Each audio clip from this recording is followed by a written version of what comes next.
Kalau orang demo beneran kan kapan kerjanya? Ya sesekali oke lah untuk sesuatu yang besar. Tapi kalau dikit-dikit demo, dikit-dikit berarti ada penghasilan ini di sini. Nah kasihan dong yang nggak punya penghasilan dari situ diajak demo mulu. Seperti tadi kita sampaikan, bertaubatlah kepada Allah, taubatan nasuha, minta maaf kepada orang-orang yang Anda zalimi. Anda tidak menyebutkan person, ini jauh lebih berbahaya, lebih dahsyat, karena Anda memfitnah banyak orang. Lebih baik Anda tuding, ini, Pak ini, Kiai ini, Habib ini misalkan. Baru mudah bagi Anda untuk minta maaf, datangi satu orang lalu minta maaf kepada Allah. Selesai.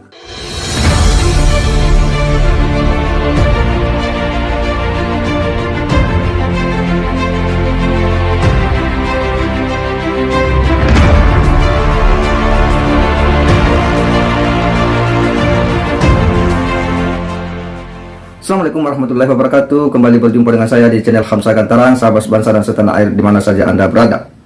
Viral video ya setelah Ustadz Bahtiar Nasir ya memberikan kritik keras terhadap kelompok-kelompok yang suka demo-demo dengan mengatakan bahwa kalau demo-demo terus ya jangan-jangan di sana ada penghasilan.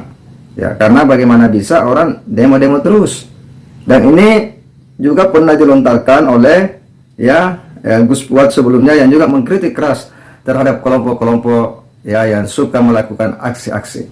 Tetapi kemudian muncul ya, mungkin beliau ini simpatisan PA212 atau mungkin dia adalah aktivis PA212 yang kemudian ya tak terima ya kritikan ataupun masukan daripada Ustadz Bahtiar Nasir ini, lalu kemudian dengan tegas ya dia meminta kepada Ustadz Bahtiar Nasir untuk kemudian yang meminta maaf ya katanya kepada umat, karena ini berbahaya karena dia tak menyebut nama, berarti seluruh ya masyarakat umum ya PA212 atau siapa saja yang sering demo-demo ini ya yang dimaksud oleh Ustadz Bahtiar Nasir. Oleh karena menurutnya orang ini bahwa itu sangat berbahaya. Kita akan coba menyimak dulu potongan video daripada Ustadz Bahtiar Nasir yang menyindir keras ya gerakan demo 2 rencana demonstrasi ini yang kemudian ditolak keras oleh salah seorang simpatisan. Saya kenapa nggak mau terlibat terlalu banyak dikit-dikit demo.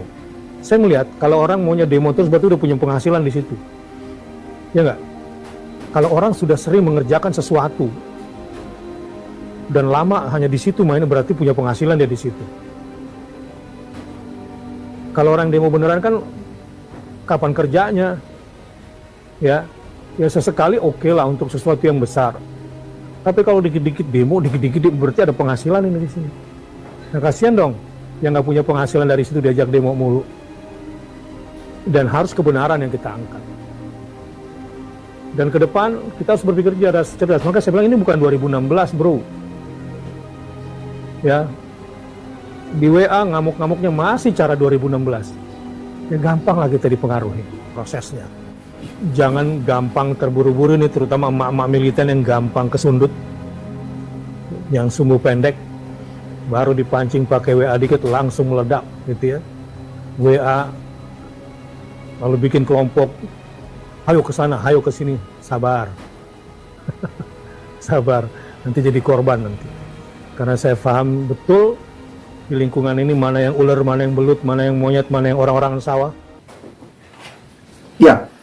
Jadi sepertinya bahwa simpatisan ya dari gerakan-gerakan aksi ini ya itu tak terima ya, dan dia menyerang balik Ustadz Bahtiar Nasir. Bahkan ya beliau dengan tegas meminta kepada Ustadz Bahtiar Nasir untuk kemudian meminta maaf kepada umat ya, karena telah menyebut ya dan menuduh bahwa jangan-jangan ini kemudian berpenghasilan ya. Tuduhan itu yang kemudian sontak tak diterima. Bahkan dia mengatakan bahwa jika Anda tidak bisa bersama-sama dengan umat, ya jangan Anda menghalang-halangi.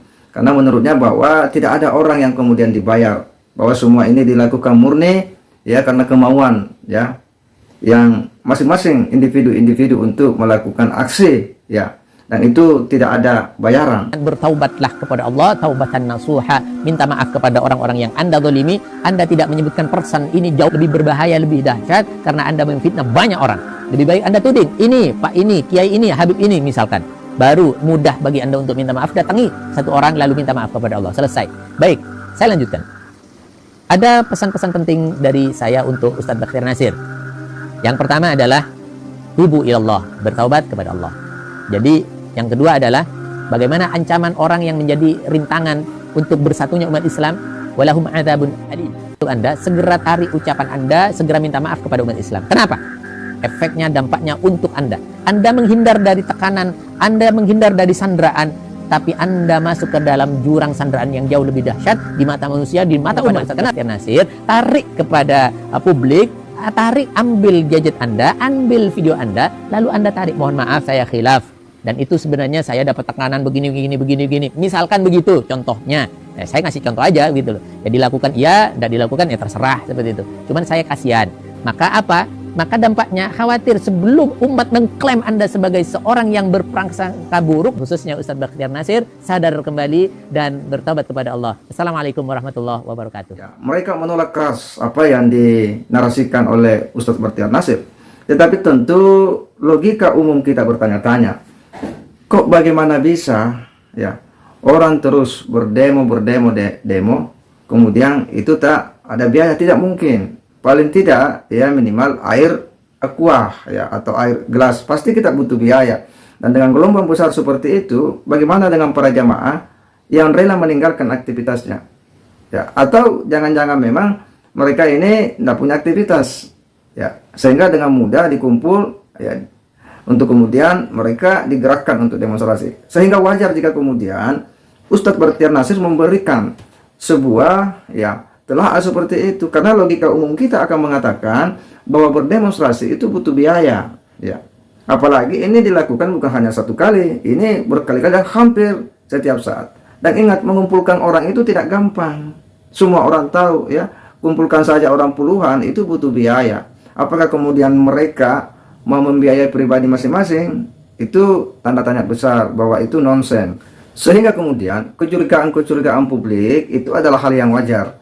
Dan seharusnya mereka tidak reaktif ketika ada masukan-masukan seperti ini, karena reaktif itu tentu akan membuat publik semakin menaruh curiga. Seharusnya mereka harus mengintrospeksi diri.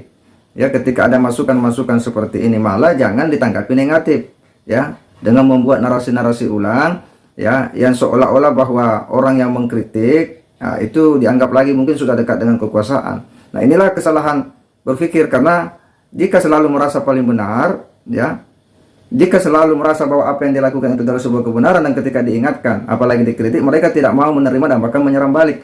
Inilah salah satu sifat-sifat yang menurut kita ini sangat tidak elegan ya, apalagi mereka yang selalu mengaku dirinya sebagai santri ya, mengaku sebagai ya pengikut ulama dan sebagainya.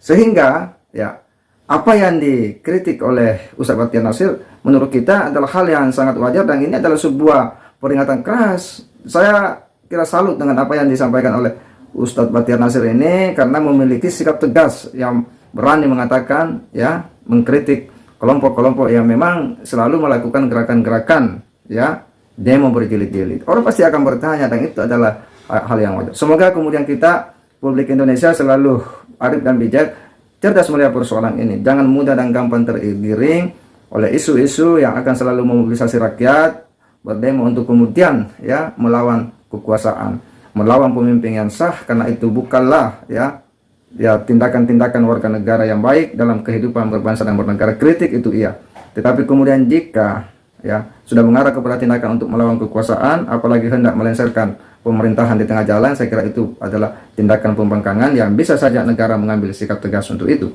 Saya kira demikian. Wassalamualaikum warahmatullahi wabarakatuh.